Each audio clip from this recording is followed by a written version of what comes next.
Hello everyone, welcome to ভিএসি academy. আজ আমরা fundamental রাইটসের শেষ পার্টটি ডিসকাস করছি এবং এখানে আমরা দেখো কালচারাল এডুকেশনাল রাইটস এই দুটো আর্টিকেল মানে আর্টিকেল 29-30 প্রথমে পড়বো।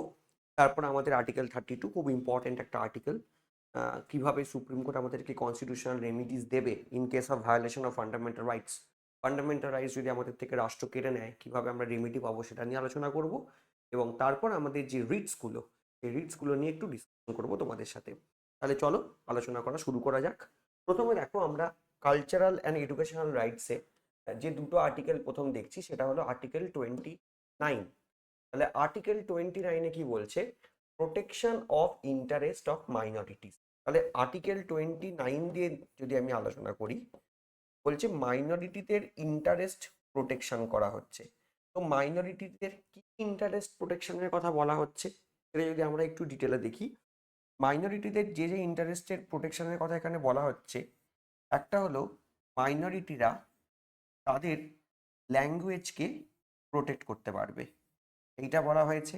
দেন মাইনরিটিরা তাদের স্ক্রিপ্ট বা লিপি এটাকে প্রোটেক্ট করতে পারবে এবং মাইনরিটিরা তাদের কালচারকে প্রোটেক্ট করতে পারবে। ঠিক আছে, সে তো বুঝলাম, কিন্তু মেন যে জিনিসটাকে বুঝতে হবে যে হু আর দ্য মাইনরিটিস, মাইনরিটি কে সেটা আগে বুঝতে হবে। এবার মাইনরিটি সম্বন্ধে যদি আমরা বলি, তাহলে আমাদের আর্টিকেল 30-তে যে মাইনরিটির রেফারেন্স দেয়া আছে তাতে বলা আছে মাইনরিটি মেনলি দু ধরনের।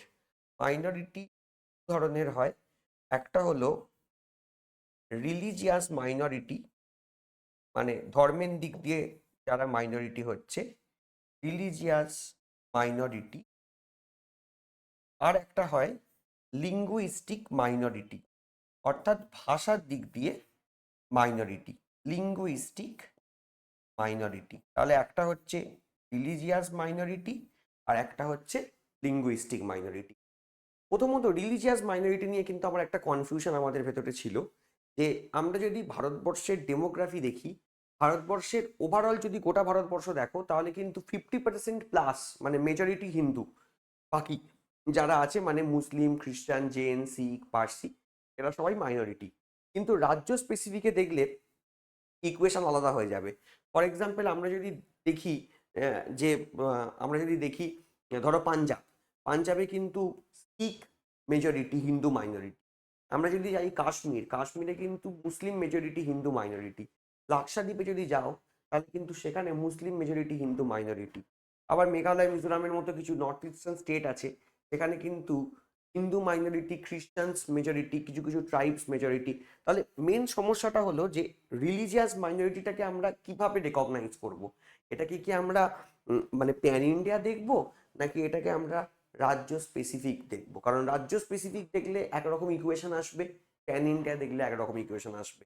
সেখানে কিন্তু ভারতবর্ষের সুপ্রিম কোর্ট ক্লিয়ারলি ইন্টারপ্রিট করছে রিলিজিয়াস মাইনরিটি প্যান ইন্ডিয়া বেসিসে দেখা হবে। তাহলে প্যান ইন্ডিয়া বেসিসে যদি দেখা হয় তাহলে হিন্দু মেজরিটি, বাকি যারা অর্থাৎ মুসলমান, শিখ, খ্রিস্টান, জৈন, পার্সি, বুদ্ধিস্ট এরা কিন্তু সবাই মাইনরিটি। ঠিক আছে, আর লিঙ্গুইস্টিক মাইনরিটিটা সেটা স্পেসিফিক্যালি স্টেট স্পেসিফিকই হয়। যেমন ধরো পশ্চিমবঙ্গে মেজরিটি অফ দ্য পিপুল যে ভাষায় কথা বলে সেটা হলো বাংলা। তাহলে বাংলার বাদে বাকি যে ল্যাঙ্গুয়েজগুলো রয়েছে, ঠিক আছে, পশ্চিমবঙ্গে তুমি উর্দু স্পিকিং লোকও পাবে, পশ্চিমবঙ্গে তুমি নেপালি স্পিকিং মানুষও পাবে, পশ্চিমবঙ্গে তুমি কিছু এমন মানুষ পাবে যারা সান্থালিতে কথা বলে, তাহলে তারা হলো লিঙ্গুইস্টিক মাইনরিটি। আবার অ্যাট দ্য সেম টাইম আমরা যদি মহারাষ্ট্রে যাই, মহারাষ্ট্রে কিন্তু আবার বেঙ্গলি ওখানকার লিঙ্গুইস্টিক মাইনরিটি, মেজরিটি হলো মারাঠি। তো এই হলো মোটামুটি মাইনরিটির ডেফিনেশন। দু রকম মাইনরিটি আমরা দেখতে পাচ্ছি, একটা হলো রিলিজিয়াস মাইনরিটি, একটা হলো লিঙ্গুইস্টিক মাইনরিটি। আর্টিকেল 29 বলছে মাইনরিটিরা তাদের ইন্টারেস্টকে প্রোটেকশন দিচ্ছে আর্টিকেল 29। তাহলে মাইনরিটিরা তাদের ল্যাঙ্গুয়েজকে প্রোটেকশন দেবে, মাইনরিটিরা তাদের ভাষাকে প্রোটেকশন দেবে, স্ক্রিপ্ট মানে লিপিকে প্রোটেকশন দেবে, এবং তাদের যে কালচার সেটাকে কিন্তু মাইনরিটিরা প্রোটেকশন দেবে। এবার এই যে প্রোটেকশনের কথা আর্টিকেল 29-এ বলা আছে, এখানে কিন্তু সুপ্রিম কোর্ট বলছে, সুপ্রিম কোর্ট ইন্টারপ্রিট করছে, তো as per supreme court it's applicable of majority as well. যদিও সুপ্রিম কোর্টের মতে এটা কিন্তু মেজরিটিদের জন্য অ্যাপ্লিকেবল। মেজরিটি মানে ফর এক্সাম্পল শুধু মুসলিম, শিখ, খ্রিস্টান, জৈন, পার্সি, বুদ্ধিস্ট এরা তাদের ল্যাঙ্গুয়েজকে প্রোটেক্ট করবে না, মেজরিটিরাও প্রোটেক্ট করবে।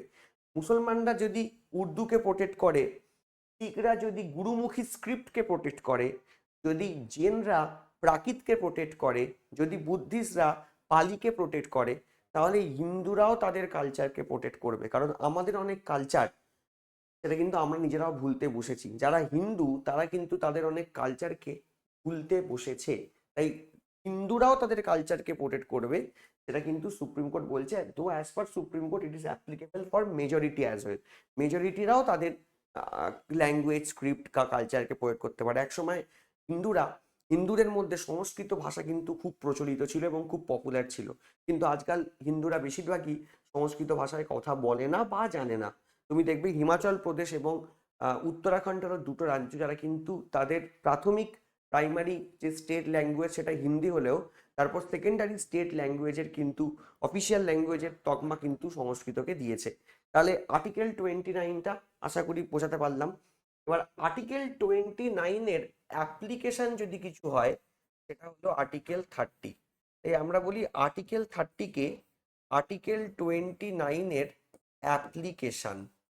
এখানে আর্টিকেল 30কে কি অ্যাপ্লিকেশন বলা হয়েছে, বলছে right to minorities to establish and administer educational institution.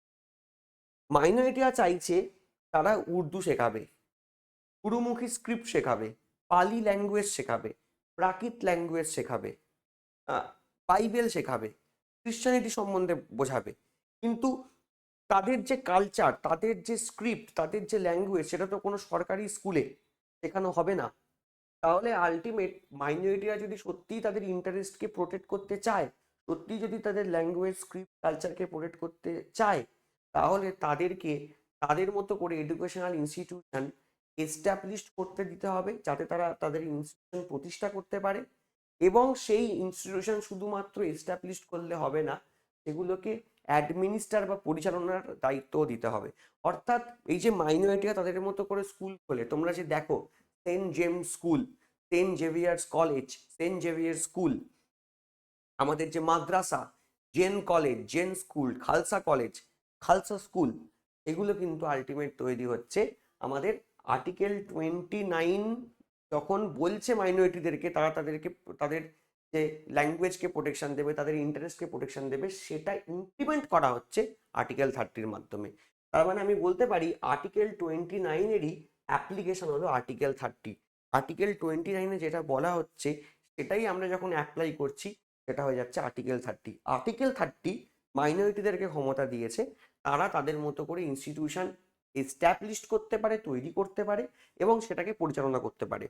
যদি তোমরা দেখো সেন্ট জেভিয়ার্স কলেজে বেশিরভাগ সময় প্রেফারেন্স বা দেওয়া হয়, বা সেন্ট জেভিয়ার্স বা যে কোনো খ্রিশ্চান স্কুল বা কলেজে খ্রিশ্চানদের। তারপর ধরো যে কোনো তুমি যদি মুসলিম কলেজ ইউনিভার্সিটি যাও বা শিখ কলেজে যাও, খালসা কলেজে যাও, সেখানে দেখবে তাদের ধর্মদেরকে বেশি প্রোটেকশন দেওয়া হয়। ধরো এমন অনেক মাদ্রাসা আছে যেখানে হিন্দুরা পড়ায়, এমন অনেক খ্রিশ্চান স্কুল ও কলেজ আছে যেখানে হিন্দুরা পড়ায়, কিন্তু সেখানে কিছু শর্ত দেওয়া আছে যে তুমি হিন্দু হতে পারো, বাট তোমাকে কিন্তু ওদের যে কালচার সেটা অ্যাডপ্ট করতে হবে। ঠিক আছে, তুমি যদি হিন্দু হও তোমাকে কিন্তু উর্দু শিখতে হবে, তুমি যদি হিন্দু হও তোমাকে কিন্তু বাইবেল শিখতে হবে, তবেই তুমি কিন্তু একটা মাইনরিটি স্কুলে পড়াতে পারবে। এবং সেখানেও কারা পড়াবে কারা করাবে না সেটা তাদের মতো করে তারা আইন করে ঠিক করতে পারে। কারণ ইনস্টিটিউশনগুলো মাইনরিটিদেরকে বলা আছে তারা তাদের মতো করে আর্টিকেল 30 অনুযায়ী ইনস্টিটিউশন এস্টাবলিশ করতে পারে এবং সেগুলোকে পরিচালনা করতে পারে। কারণ আর্টিকেল 29টাকে যদি সত্যি সত্যি মাইনরিটিদের প্রোটেকশন দিতে হয়, তাহলে কিন্তু তাদেরকে তাদের মতো করে ইনস্টিটিউশন তৈরি করতে দিতে হবে। তাই 29 আর 30 কিন্তু বেসিক্যালি বলতে পারো 29-এর একটা অ্যাপ্লিকেশনই হলো আর্টিকেল 30। তাহলে এই দুটো আর্টিকেল আমাদের পড়া হয়ে গেল। আমরা আগেই বলেছিলাম আর্টিকেল 31 রাইট টু প্রপার্টি আমাদের বর্তমানে ফান্ডামেন্টাল রাইটসে নেই, সেটাকে আমরা 44th অ্যামেন্ডমেন্ট অ্যাক্ট 1978-এর মাধ্যমে সেটাকে কিন্তু আমরা শিফট করে দিয়েছি পার্ট 12 আর্টিকেল 300 এর ভেতরে। এরপর আমরা যে নেক্সট আর্টিকেল পড়বো সেটা হলো আর্টিকেল 32। দেখো আমাদের দেশের যদি আমি জুডিশিয়ারির কথা বলি, আমাদের দেশের জুডিশিয়ারিতে সবচেয়ে নিচে যে কোর্ট আছে এটাকে আমরা বলি সাবঅর্ডিনেট কোর্টস। সাবঅর্ডিনেট কোর্টস মানে এগুলো অ্যাকচুয়ালি আমাদের যে লোয়ার কোর্টসগুলো রয়েছে। District court, sub district court, family court, ন্যায় পঞ্চায়েত, মিউনিসিপ্যাল কোর্টস, সমস্ত কোর্টস, মেট্রোপলিটন কোর্ট সব সাবঅর্ডিনেট কোর্টসে রয়েছে। সাবঅর্ডিনেট কোর্টের পরে সাবঅর্ডিনেট কোর্টে আমাদের অবভিয়াসলি প্রথম বিচার হয়, আমাদের প্রথম বিচার এই সাবঅর্ডিনেট কোর্টেই হয়। তারপর সাবঅর্ডিনেট কোর্টের পর রয়েছে আমাদের হাইকোর্ট, হাইকোর্ট, আর তারপর রয়েছে আমাদের সুপ্রিম কোর্ট। সাবঅর্ডিনেট কোর্টে যদি আমরা বিচারে খুশি না হই বা স্যাটিসফাইড না হই, তাহলে আমরা হাইকোর্টে অ্যাপিল করতে পারি। যদি হাইকোর্টের বিচারেও আমরা খুশি না হই, তাহলে সেই ক্ষেত্রে আমরা সুপ্রিম কোর্টে অ্যাপিল করতে পারি। এটা দুই হবে।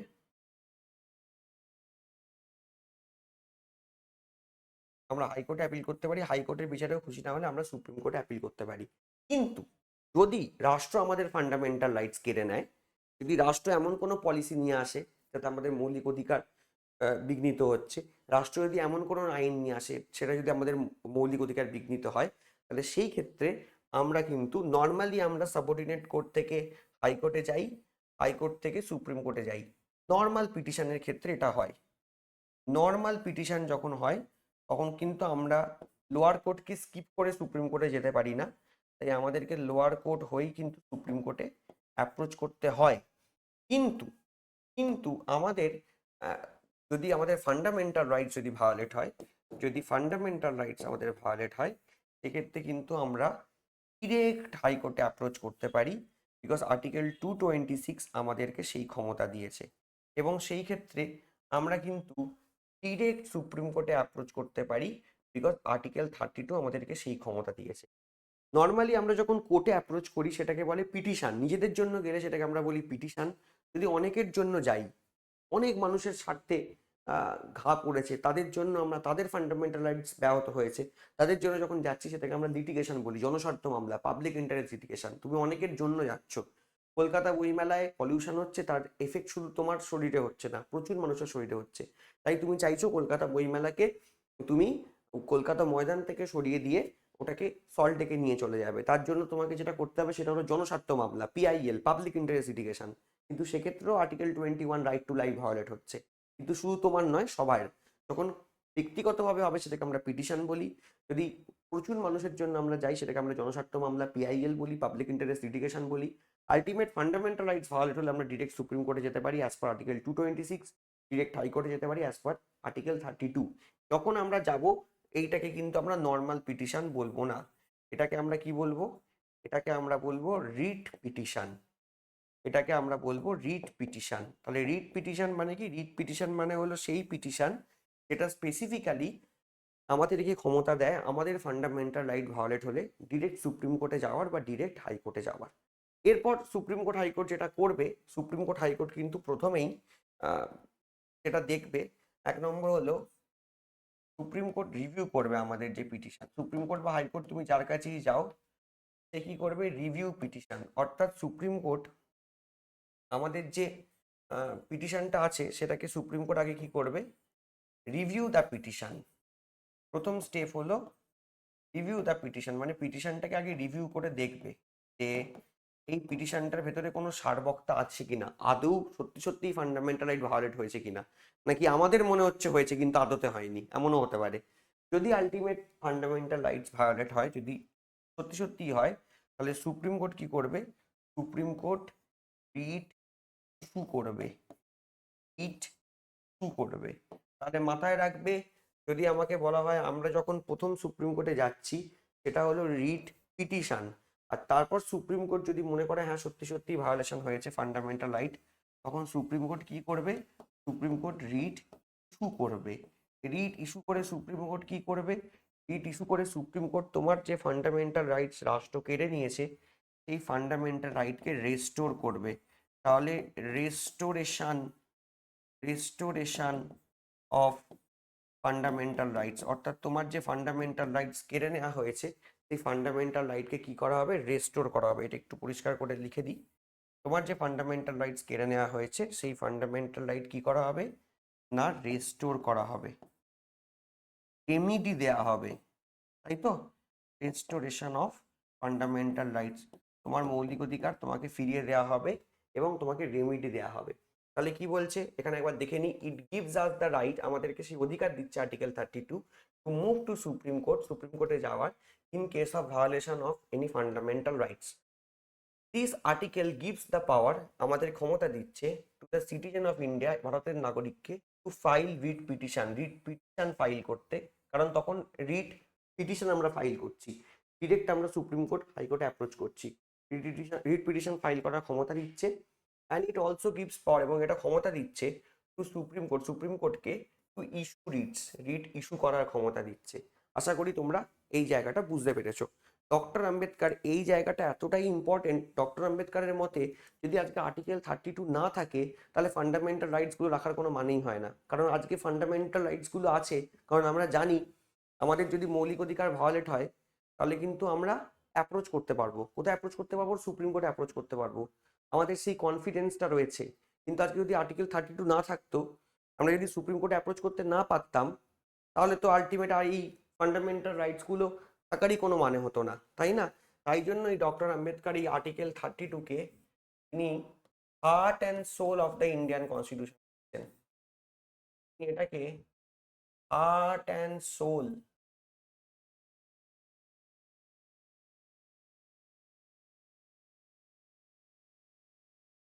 অফ ইন্ডিয়ান কনস্টিটিউশন বলছেন।